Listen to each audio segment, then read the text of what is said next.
They say he died wearing the wedding dress, but I was the one who wore the real one and signed his death warrant with my own hand. Queen Marguerite of Lycendor. The eastern wing of Lycendor's palace was cold enough to kill a candle's flame. It was where they sent forgotten royals, the ones still alive but no longer needed. Marguerite sat inside, alone. On the table before her, a tiny piece of ivory lace sealed between two panes of cracked glass, the last surviving thread of her wedding dress. Next to it, a sealed order of execution, her own signature at the bottom beside a smear of dried blood. Hephaestion died in a white dress, but death wasn't the tragedy. The tragedy was that his killer didn't need to raise a blade, only to remain silent, like I did. She closed the box. The wind outside shrieked like something nailed to the wall. But the court no longer needed someone who kept relics. They needed someone who could be erased politely. And the banquet, that damned banquet, was the test. 3 nights before Hephaestion's death, a grand banquet was held. Marguerite entered as queen, but her seat had been moved. It was no longer beside the king. It was gone entirely. Alexander didn't flinch. He raised his glass beside another man. Hephaestion, clad in white robes, embroidered with silver. Robes reserved for consorts. The court bowed toward him, not her. They said nothing, did nothing, and when the toasts were made, my name wasn't spoken. She stood through the feast, not out of dignity, but because no one offered her a chair. The same hands that had once kissed her ring now poured wine for her replacement. I thought humiliation would be the end of it, but 3 nights later, that empty chair turned into a coffin. And the news of his death didn't come in royal ink, but in whispers from the servants' corridor. Hephaestion was poisoned, not in battle, not by sword, but in the safety of the king's garden. They dressed him in white silk for the rites. One maid whispered, eyes wide, "He died in a wedding gown, my lady." Marguerite didn't speak. They laughed when they said it, as if he were a fool, but I didn't laugh, because I knew what it meant to wear a wedding dress in this palace, and be loved by no one. That night, she opened a hidden chest. Inside was an old letter. A younger Alexander's hand, once warm, once trembling. If this kingdom had a shape, Marguerite, it would be you. She burned it in silence. I didn't kill him. I didn't need to. All I did was agree with the silence that surrounded him. And silence in this palace is the most efficient blade of all. They hadn't exiled me yet, which meant they still needed something from me. My silence, my presence, or maybe just my shame. Queen Marguerite. The morning after Hephaestion's funeral, they summoned me, not to the council, not to court, but to the temple of ancestry, where widowed queens go to pray for dead kings. But I wasn't a widow. Still, they made me kneel, quietly, obediently, like I had something to confess. I did as I was told, not because I believed in penance, but because my knees already knew what surrender felt like. The air was stiff with incense. Above me, the stained glass saints looked away. A priest read from the scroll, not prayers but sentences. Kneel for the shame brought upon the royal house. No one said my name. Sometimes I whispered my own name at night, just to remember how it sounded in my mouth. But pride doesn't vanish. It hides, in silence, in rituals, in the shape of your spine when you kneel too long. They moved my chambers without warning, not out of rage, worse, out of policy. The Queen's wing was sealed behind golden locks. Now I slept in the archive tower beside dust and mold. There were no mirrors, no windows, only old treaties and a locked cabinet with my wedding vows inside, untouched but monitored. No one officially told me I was no longer queen, but the ink on my name had been scraped from every royal record. Late one night, I caught a servant burning parchment. My handwriting curled up in flame, words I once wrote to the king. She didn't flinch. She bowed, muttered, "Just following orders, my lady." They weren't just silencing me. They were making sure I couldn't remember who I used to be. But I kept waking up, and in this palace, survival, quiet, daily, unbroken, is more dangerous than treason. On the day of tribute, they didn't let me appear beside Alexander. I wasn't even allowed in the hall. Instead, I was stationed behind a velvet curtain, performing the gesture of endurance. Left hand on the royal lineage, right hand clutching a chain dipped in ash. They made me bless the throne, like I hadn't kissed the lips of the man they executed. Outside, the court cheered. Inside, I stood there like a ghost with warm blood. I had no crown, no audience, but I still had a pulse, and that apparently was enough of a threat. They led me back through servant tunnels. No one looked at me. The guard at the last gate didn't even nod. Maybe they hoped I would die quietly in that room of fading parchment, but I wasn't raised for silence. They didn't exile me. They didn't arrest me. They just erased the version of me that once mattered, and left behind a woman they thought was too broken to retaliate. They didn't kill me. They just started removing pieces of me, like flesh peeled from a saint no one prays to anymore. Queen Marguerite. The invitation came with red wax, sealed in the king's crest. She opened it with trembling hands. It was not a summons to court. It was a notice of reassignment. From this day forward, the Queen's duties shall be absorbed by the Council of Harmony. No explanation, no mention of her name, no signature.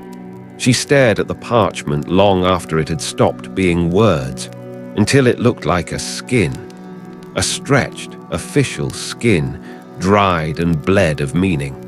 Later that night, her personal seal was removed from all documents. Even her initials were scraped off the royal tapestries. There were no screams, only the soft sound of silk being unstitched from my name. It's terrifying how quietly history can make you disappear, one unspoken order at a time. They relocated her again, to the South Tower, an old watchtower long unused, no guards, no garrison, no bells. The stairs were steep. The stone was wet with moss. Her shoes slipped twice. Once, she almost didn't get back up. They didn't chain me. They didn't need to. The height did it for them. The chamber had no furniture, just a nail in the wall where her crown used to hang. Now it held a rat-bitten scroll. Do not disturb. State protected. She sat in the corner, beside old candle stubs, and whispered to herself names that no longer appeared in any ledger. Marguerite, consort, mother of no one, queen of silence. I could still hear the sounds of court through the wind, but they never spoke of me again.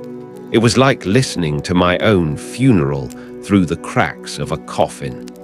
When they stop punishing you, that's when the true horror begins. because it means they've moved on. One night, she heard someone at the door. Not knocking, just standing. No words, no keys, just breathing. She didn't open it. She didn't move. She just stared at the crack of light beneath the door. The next morning, her hairbrush was missing. A torn piece of her robe lay folded on the floor, neatly. Later that week, a child in the palace corridors whispered, "They say she's a ghost now, that if you speak her name, she takes your voice." She laughed, quietly, painfully. "I'm still here," she whispered. "And no, I don't need to take your voice. I just wait for you to lose it, like I did." History didn't banish me. It buried me alive. Inside my own name, my own blood, my own body still walking the halls as if it mattered. They didn't bury me. They just built a kingdom where my name was never said again. Queen Marguerite. In the South Tower, Marguerite no longer counted days. Time was not marked by bells, but by the weight of silence pressing through stone. Each morning, someone slid food beneath the iron door, silently, without a word. She tried speaking once. No one answered. She screamed the second time. Still no reply. After that, she began whispering to the rats.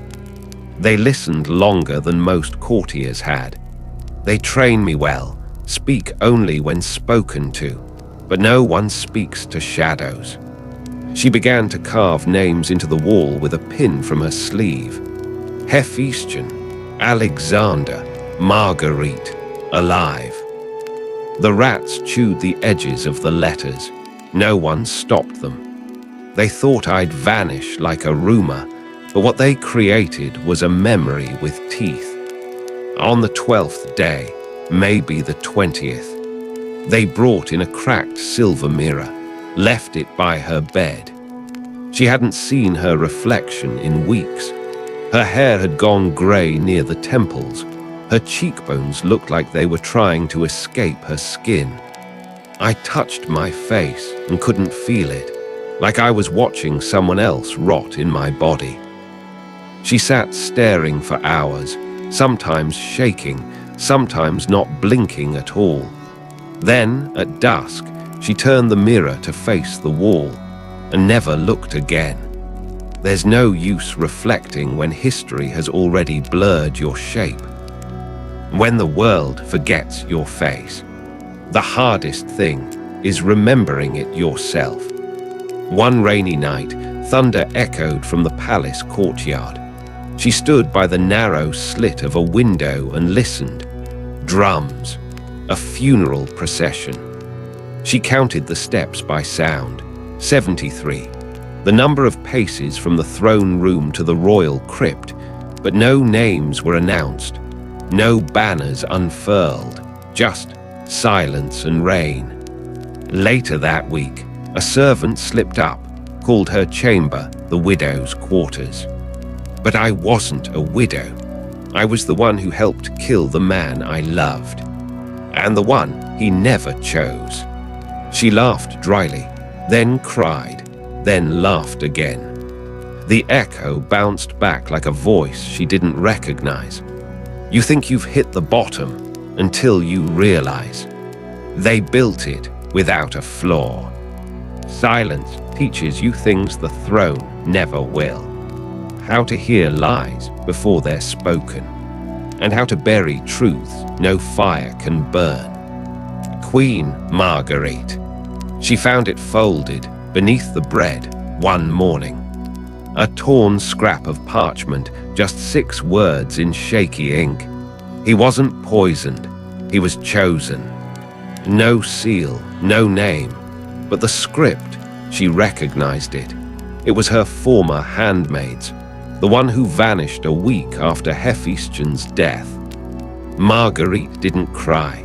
She sat perfectly still, like the room might swallow her again if she moved too fast. So I wasn't the only one who knew. I was just the one they left alive. She hid the letter under a floor tile, beneath the spot where water leaked during storms. She whispered to it nightly, as if it were a prayer. I'm still here. I remember. I bleed. And if I still bleed, then I'm not done. There was a drawer carved into the stone wall, disguised as a ventilation slit. She had never noticed it before. Inside, she found old linen bindings, red with dust, and something darker. A journal, half written in symbols she once used as a child. It was her own. Her fingers trembled as she turned the pages, each one detailing secret meetings, alliances, old fears. The final page read, "If they find this, they've already erased me. But if you find this, write the rest." She dipped her finger into the cut on her thumb and continued writing. They killed love to preserve power. Now they will learn what happens when power forgets how to love. If I can write, I can still remember. And if I remember, then I am dangerous. A young, stable boy came to clean the stairs. He wasn't supposed to look at her, but he did. Eyes wide, lip trembling. He dropped a folded piece of thread-wrapped cloth before leaving. Inside, a ring, Hephaestion's signet. It should have been burned with his body, but it was. She clutched it so tightly her palm bled. They didn't destroy everything, and they're more afraid of ghosts than they admit. That night, she placed the ring in a box made of bone and whispered, "One day, I'll give this to someone who still believes the dead can speak." They wanted me silent, but they forgot. Silence can echo louder than screams. They invited me back to answer for my crimes, but what they didn't know was that I came to answer for theirs. Queen Marguerite. They brought her back to court. No crown, no procession, no name on the summons. Just a stone chamber with dripping walls. And a bench too small for a queen, too wide for a corpse. She was charged with meddling in sacred affairs. The room was filled with nobles who once kissed her hand. Now they sat stiff, as if proximity alone might damn them too. The High Inquisitor opened with a single line. "Did you love the man called Hephaestion?" She didn't flinch. She looked him in the eye and said, "Yes. Enough to fear what his death would do to my husband, and enough to survive it anyway." Gasps echoed, quills scratched. A shadow moved behind the curtain. Someone important was listening. If they came for truth, I would give it, but not on their terms. From beneath her sleeve, she unwrapped the cloth. Inside, the blood-sealed journal. The guards stepped forward. She spoke, not to them, but to the man behind the curtain. "This is your writing, is it not?" She turned to the court. "You all think he died of sickness, but this," as she flipped a page, "is the moment his sentence was signed, by your hands." Some turned pale. One noble woman fainted. The scroll contained coded records. Wine shipments diverted. Herbalists bribed. Witnesses relocated. But the shock wasn't the contents. It was the date, all signed before Hephaestion fell ill. He died slowly, yes, but the betrayal was quick. And now I return it, fully formed. You erased me because I knew too much. Now you fear me because I remember. At last, the man behind the curtain stepped forward. King Alexander. He looked older, like something in him had already died years ago. "Why now, Marguerite?" he asked. "Why speak when you could have left this behind?" She didn't blink, because if I stayed silent, your story would have outlived mine. And I won't be buried next to him like a loyal liar. The court didn't know what to do. No verdict, no procedure for this. One by one, nobles began to walk out, not in protest, in shame. And as they did, she stepped toward the throne, placed the journal at its base, and whispered, Hephaestion's death was meant to protect the crown, but it only exposed the rot beneath it. She turned, walked away. No one stopped her. Justice never comes in a crown. It walks on bruised feet, bleeding truth onto marble floors. They didn't kneel because they forgave me. They knelt because they finally saw the knife in their own hands. Queen Marguerite. Weeks passed. No verdict was declared. No trial concluded. But things shifted. The royal council chamber, once echoing with flattery and wine, now sat half empty. One lord resigned for health. Another fled to the coast, citing divine visions. Marguerite never returned to her old seat, but they left it unoccupied, a symbol, a void too guilty to refill. They erased my name from the ledgers, but not from the architecture. The servants started calling it the widow's chair. Not because she lost a husband, but because the court had lost its mask. Truth has no need to shout.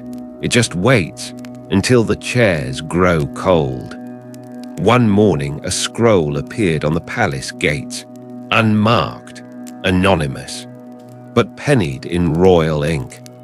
Let it be known that Queen Marguerite acted in protection of the crown. Any attempt to vilify her name will be considered treason. No seal, no press announcement, just parchment hanging in the wind. But the message was clear. The court could no longer risk her silence turning into prophecy. They didn't crown me. They just stopped pretending I was guilty. Later that week, the archivist quietly replaced Hephaestion's cause of death from plague, right arrow, to classified by royal order. Reputation isn't restored with a trumpet. Sometimes it limps back in, wearing someone else's handwriting. Alexander summoned her one final time. No throne, no guards. Just a dim garden where the roses hadn't bloomed since Hephaestion died. His face was hollow, not angry, not sad, just emptied. He handed her a box. Inside, the ring, Hephaestion S. You were right, he said. I loved him more than I feared you, and I feared what that meant. She held the ring in her palm gently. Then she handed it back. You don't get to give him to me now. You already gave him to history. Alexander didn't respond. But when she walked away, he didn't follow. Some say he never spoke again. They didn't absolve me, but they stopped rewriting me, and that was enough. They tried to bury me beside the man they killed, but I refused to rot beside their silence. Queen Marguerite. Years passed. Marguerite was never recrowned, never exiled, just left alone. When she died, the court offered no procession, no seal, no public mourning. Her body was placed in a stone tomb at the edge of the royal cemetery, just outside the official burial grounds. There was no name carved on the slab, but someone, no one knew who, had scratched 7 words with a dagger. She outlived the men who feared her. Each year, fresh wildflowers appeared at the tomb. No nobles visited, but the servants remembered, and the widows, especially the widows. History doesn't need statues. Sometimes it just needs a witness. A century later, a scholar digging through the abbey's ruins found a sealed wooden box. Inside, a journal written in multiple hands, a faded ring, a dried piece of parchment with 6 words. He wasn't poisoned, he was chosen. The scholar read it all. He published it as a folk legend, too dangerous to claim as fact. But readers knew, they always knew. A woman survived betrayal so brutal that the only revenge left was to let her truth outlive her silence. Now they call her the Quiet Queen, but the children whisper a better name, the last one who dared to remember. They erased her from court. She returned as folklore. They say Marguerite still speaks, not in ghost stories, in stories of courage told by firelight, in every woman who watches a man lie, but waits, and then strikes with the truth when no one's looking. In every moment you choose memory over safety, justice over silence, dignity over forgiveness. So now I ask you, was she a villain who destroyed the man her king loved, or the only one brave enough to live through the aftermath? Speech balloon, let me know what you think. Whose truth was more dangerous, hers, or the one they tried to write in her place? If this story moved you, leave your thoughts in the comments. Should Marguerite have been remembered as a traitor, a survivor, or something else entirely? Like, subscribe, and tell us, what does justice look like when history forgets your name?